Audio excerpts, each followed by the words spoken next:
An Antarctic Mystery by Jules Verne. Part 1. Unmerciful Disaster.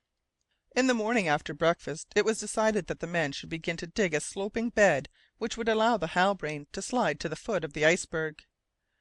Would that Heaven might grant success to the operation, for who could contemplate without terror having to brave the severity of the austral winter, and to pass 6 months under such conditions as ours on a vast iceberg, dragged none could tell whither? Once the winter had set in, none of us could have escaped from that most terrible of fates, dying of cold. At this moment Dirk Peters, who was observing the horizon from south to east at about 100 paces off, cried in a rough voice, "Lying to!" Lying to? What could the half breed mean by that, except that the floating mass had suddenly ceased to drift? As for the cause of this stoppage, it was neither the moment to investigate it, nor to ask ourselves what the consequences were likely to be. "It is true, however," cried the boatswain, "the iceberg is not stirring, and perhaps has not stirred since it capsized." "How?" said I. "It no longer changes its place?" "No," replied the mate, "and the proof is that the others, drifting on, are leaving it behind." And in fact, whilst 5 or 6 icebergs were descending towards the south, ours was as motionless as though it had been stranded on a shoal. The simplest explanation was that the new base had encountered ground at the bottom of the sea to which it now adhered, and would continue to adhere unless the submerged part rose in the water so as to cause a second capsize. This complicated matters seriously, because the dangers of positive immobility were such that the chances of drifting were preferable. At least in the latter case there was some hope of coming across a continent or an island, or even, if the currents did not change, of crossing the boundaries of the austral region. Here we were, then, after 3 months of this terrible voyage. Was there now any question of trying to save William Guy, his comrades on the Jane, and Arthur Pym? Was it not for our own safety that any means at our disposal should be employed? And could it be wondered at were the sailors of the Halbrane to rebel? Were they to listen to Hearne's suggestion, and make their officers, or myself especially, responsible for the disasters of this expedition? Moreover, was it likely to take place, since, notwithstanding their losses, the followers of the sealing master were still a majority of the ship's company? The question, I could clearly see, was occupying the thoughts of Captain Len Guy and West. Again, although the recruits from the Falklands formed only a total of 14 men, as against the 12 of the old crew, was it not to be feared that some of the latter would take Hearne's side? What if Hearne's people, urged by despair, were already thinking of seizing the only boat we now possessed, setting off towards the north, and leaving us on this iceberg? It was then of great importance that our boat should be put in safety and closely watched. A marked change had taken place in Captain Len Guy since the recent occurrences. He seemed to be transformed upon finding himself face to face with the dangers which menaced us.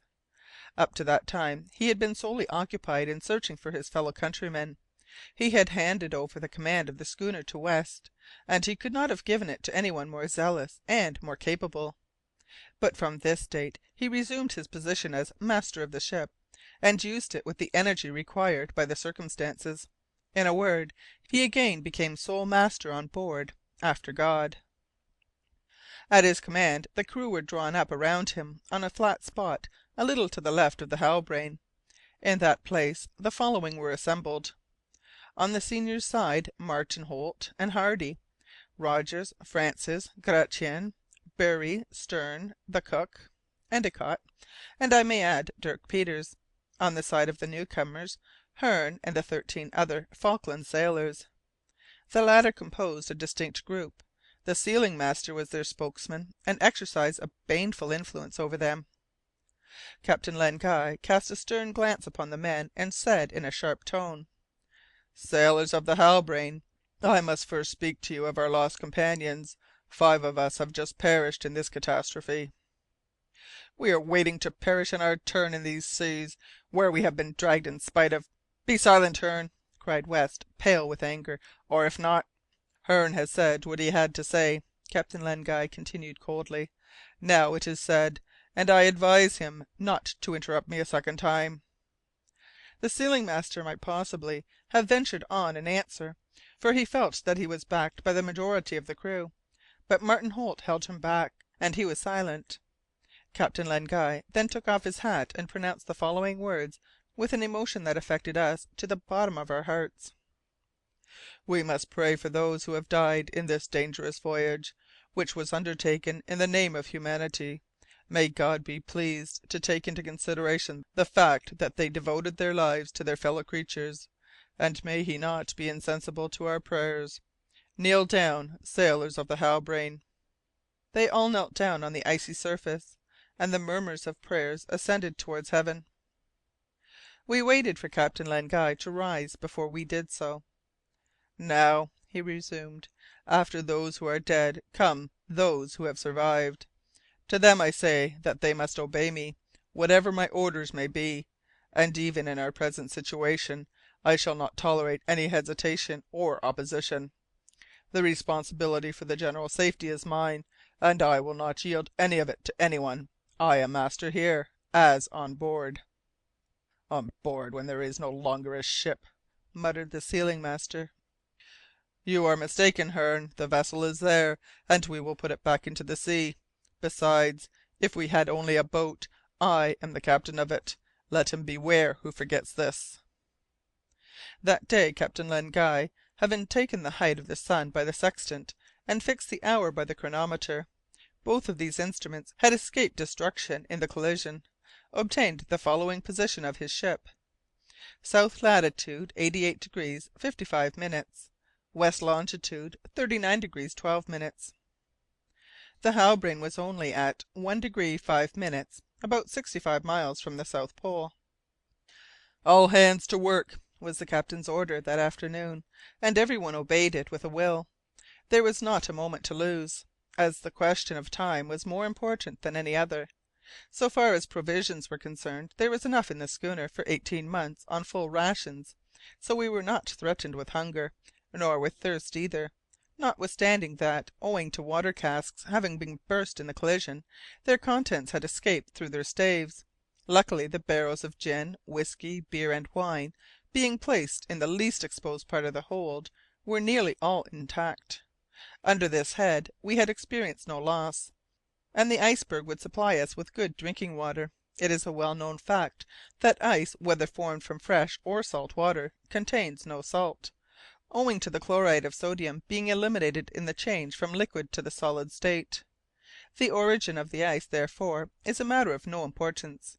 However, those blocks which are easily distinguished by their green colour and their perfect transparency are preferable. They are solidified rain, and therefore much more suitable for drinking water. Without doubt our captain would have recognized any blocks of this description, but none were to be found on the glacier, owing to its being that part of the berg which was originally submerged and came to the top after the fall. The captain and West decided first to lighten the vessel by conveying everything on board to land. The masts were to be cleared of rigging, taken out, and placed on the plateau. It was necessary to lighten the vessel as much as possible, even to clear out the ballast, owing to the difficult and dangerous operation of launching. It would be better to put off our departure for some days if this operation could be performed under more favourable circumstances. The loading might afterwards be accomplished without much difficulty. Besides this, another reason, by no means less serious, presented itself to us. It would have been an act of unpardonable rashness to leave the provisions in the storeroom of the Halbrane, her situation on the side of the iceberg being very precarious. One shake would suffice to detach the ship, and with her would have disappeared the supplies on which our lives depended. On this account we passed the day in removing casks of half salted meat, dried vegetables, flour, biscuits, tea, coffee, barrels of gin, whisky, wine, and beer from the hold and storeroom, and placing them safely in the hammocks near the Halbrane. We also had to ensure our landing against any possible accident, and, I must add, against any plot on the part of Hearne and others to seize the boat in order to return to the ice barrier. We placed the long boat in a cavity which would be easy to watch, about 30 feet to the left of the schooner. along with its oars, rudder, compass, anchor, masts, and sail.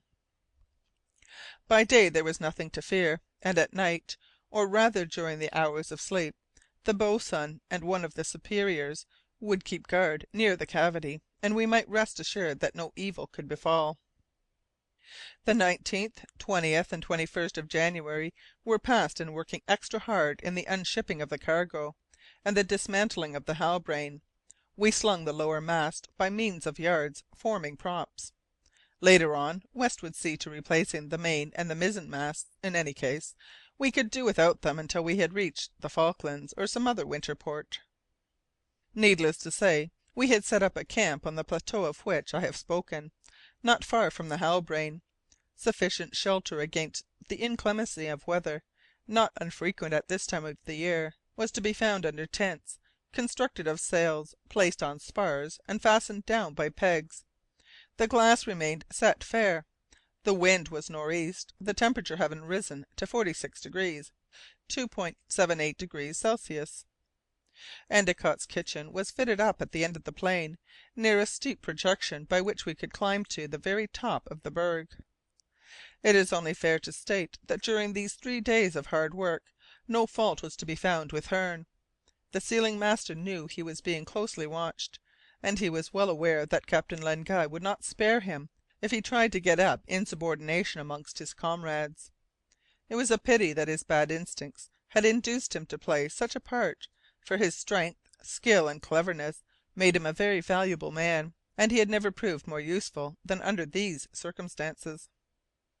Was he changed for the better? Did he understand that the general good feeling was necessary for the safety of all? I know not, but I had no confidence in him, neither had Hurliguerly. I need not dwell on the ardour with which the half breed did the rough work, always first to begin and the last to leave off, doing as much as 4 men, and scarcely sleeping, only resting during meals, which he took apart from the others. He had hardly spoken to me at all since the schooner had met with this terrible accident. What, indeed, could he say to me? Did I not know as well as he that it would be necessary to renounce every hope of pursuing our intended voyage? Now and again I noticed Martin Holt and the half breed near each other while some difficult piece of work was in progress. Our sailing master did not miss a chance of getting near Dirk Peters, who always tried his best to escape from him, for reasons well known to me. And whenever I thought of the secret of the fate of the so called Parker, Martin Holt's brother, which had been entrusted to me, that dreadful scene of the Grampus filled me with horror. I was certain that if this secret were made known, the half breed would become an object of terror. He would no longer be looked upon as the rescuer of the sailing master, and the latter, learning that his brother luckily Dirk Peters and myself were the only two acquainted with the fact. While the Halbrane was being unloaded, Captain Len Guy and the mate were considering how the vessel might be launched. They had to allow for a drop of 100 feet between the cavity in which the ship lay and the sea, this to be effected by means of an inclined bed hollowed in an oblique line along the west side of the iceberg, and to measure 200 or 300 perches in length. So, while the first lot of men, commanded by the boatswain, was unloading the schooner, a second batch, under West's orders, began to cut the trench between the blocks which covered the side of the floating mountain. Floating, I know not why I use this expression, for the iceberg no longer floated, but remained as motionless as an island. There was nothing to indicate that it would ever move again. Other icebergs drifted along and past us, going southeast, whilst ours, to use Dirk Peters' expression, was lying to.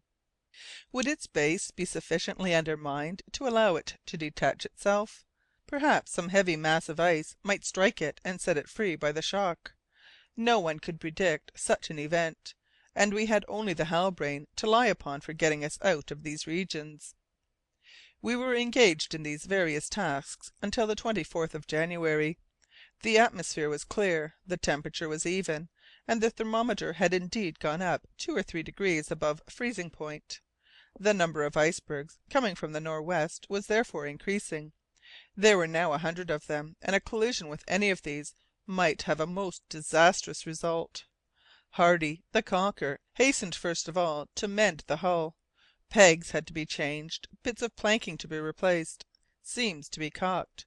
We had everything that was necessary for this work, and we might rest assured that it would be performed in the best possible manner.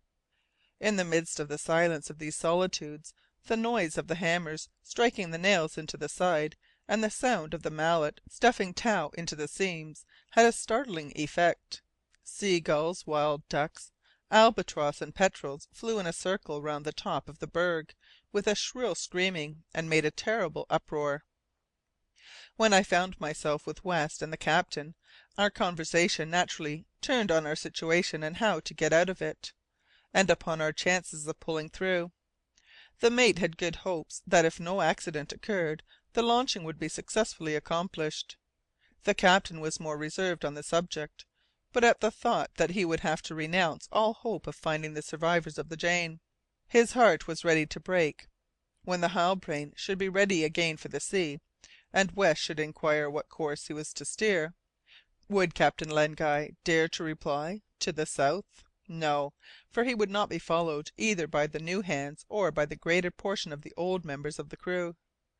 To continue our search in this direction, to go beyond the Pole, without being certain of reaching the Indian Ocean instead of the Atlantic, would have been rashness of which no navigator would be guilty. If a continent bound the sea on this side, the schooner would run the danger of being crushed by the mass of ice before it could escape the southern winter. Under such circumstances, to attempt to persuade Captain Len Guy to pursue the voyage would only be to court a certain refusal. It could not even be proposed, now that necessity obliged us to return northwards, and not to delay a single day in this portion of the Antarctic regions. At any rate, though I resolved not again to speak of the matter to the captain, I lost no opportunity of sounding the boatswain. Often when he had finished his work, Hurliguerly would come and join me. We would chat, and we would compare our recollections of travel. CHAPTER 20.